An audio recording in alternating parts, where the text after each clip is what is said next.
안녕하세요, 게임대입니다. 어젯밤에 제가 잠들기 전에 이 뉴스를 보고 정말 깜짝 놀랐습니다. 바로 키움 히어로즈가 시카고 컵스의 우승 멤버였던 에디슨 러셀과 1년 53만 불에 계약을 했다는 소식이었는데요. 러셀은 5년간 메이저리그에서 뛰었고 메이저리그 커리어 타율이 2할 4푼 1리, OPS가 7할 4리, 홈런 60개와 타점 253타점을 기록했던 선수입니다. 거기다가 2016년에는 시카고 컵스 소속으로 올스타까지 선정되어서 뛰기도 했었는데요. 뭐 그렇다고 나이가 많은 것도 아닙니다. 무려 1994년생, 만 26살인데요. 뭐 여태까지 한국에서 뛰었던 용병들과 비교했을 때 정말 이 정도 커리어를 가진 용병은 잘 없는 선수라서 저도 정말 깜짝 놀랐었는데 자고 일어나서 보니까 역시 과거 문제가 이슈가 되어 있었습니다. 바로 이 에디슨 러셀이라는 선수는 가정폭력 때문에 메이저리그에서 40경기를 징계받았던 선수였기 때문인데요. 제가 네이버 뉴스를 보고 네이버 댓글이나 야구 커뮤니티 댓글들을 보니까 예전에 제가 봤었던 뉴스들과 조금 다른 내용들이 있었고 시간이 몇 년 지난 이야기라서 저도 사실관계를 조금 명확히 하고 싶어서 현지 기사들을 통해서 에디슨 러셀에게 과연 예전에 어떤 일들이 있었는지 한번 정리를 해봤습니다. 물론 러셀이 형사처벌을 받지 않았고 이혼 관련 법률 서류들이 공개되지 않았기 때문에 저도 현지 기사들을 통해서 정리를 했다는 점 참고 부탁드리겠습니다. 본격적으로 이야기를 시작하기 전에 구독과 좋아요 부탁드리겠습니다.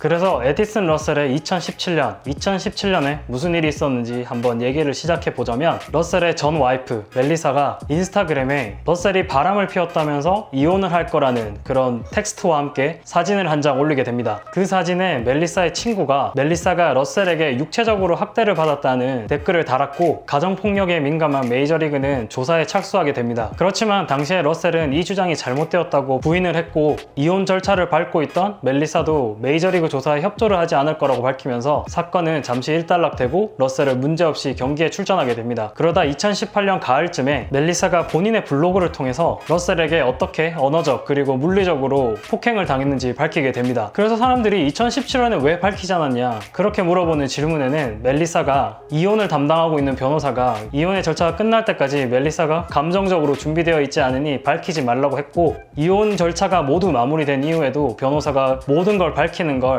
추천하지 않았기 때문에 가만히 있었다고 밝혔습니다. 그리고 그 블로그 글이 올라오자 메이저리그 사무국은 러셀에게 행정휴직을 주었고 그리고 2018년 시즌이 끝날 때까지 경기를 결국 뛸 수 없게 됩니다. 그리고 메이저리그 사무국은 2017년 조사가 끝난 게 아니고 중단된 상태였다고 밝히면서 조사를 다시 시작하게 됩니다. 그러자 멜리사는 메이저리그 사무국 조사에 참여하는 걸 동의를 했고 사무국은 멜리사의 증언 이외에 여러 가지 증거들을 취합해서 휴직한 그날을 포함해서 40경기의 출장 정지 징계를 내리게 됩니다. 그럼 40경기의 징계가 내려졌는데 뭐 40경기 징계가 솔직히 뭐 얼마 아니잖아 이렇게 생각하시는 분들이 있을 것 같아서 조금 다른 선수들과 비교를 해보자면 부부싸움이 격해져서 경찰이 출동했고 체포되었다가 풀려났던 매체 파밀리아는 15경기 징계를 받았었고 여자친구와 다투다가 허공에 총을 쐈던 뉴욕의 체프만은 30경기 징계 그리고 와이프를 무자비하게 폭행했다고 밝혀졌던 휴스턴의 오주나는 80경기의 출장 정지를 받았었습니다. 뭐 이런 징계들을 바탕으로 구독자분들께서 이 40경기의 징계가 어떤 징계 수준인지 판단하시면 될 것 같고요. 그리고 러셀은 이 40경기 징계를 항소하지 않고 수용했고 그리고 2019년에 AP 기사에 따르면 전 와이프인 멜리사가 러셀이 40경기 징계 이외에는 다른 처벌은 원하지 않고 컵스 구단이 러셀을 자르지 않고 한 번 더 기회를 주는 것에 대해서 동의를 했다고 밝혔습니다. 제가 네이버 댓글이나 뭐 온라인에 떠도는 루머 중에 뭐 러셀의 전부인이 동성연애자인 걸 속이고 러셀과 결혼을 해서 그런 폭행 사건이 일어난 것이다 뭐 이런 거에 관련해서 기사들을 검색을 해봤는데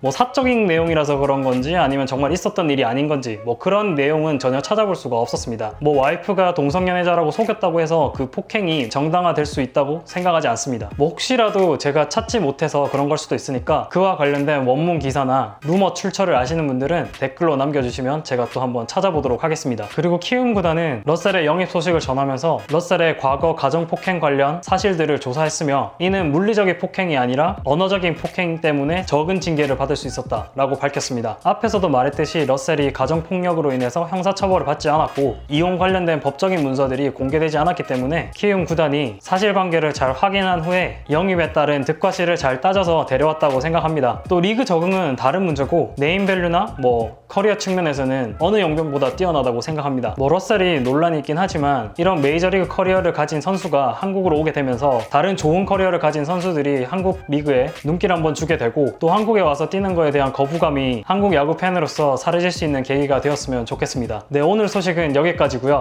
구독과 좋아요 꼭 잊지 마시고 러셀 영입에 관한 여러 가지 의견들은 댓글로 남겨주시기 바랍니다. 그럼 지금까지 게임데이였습니다. 시청해주셔서 감사합니다.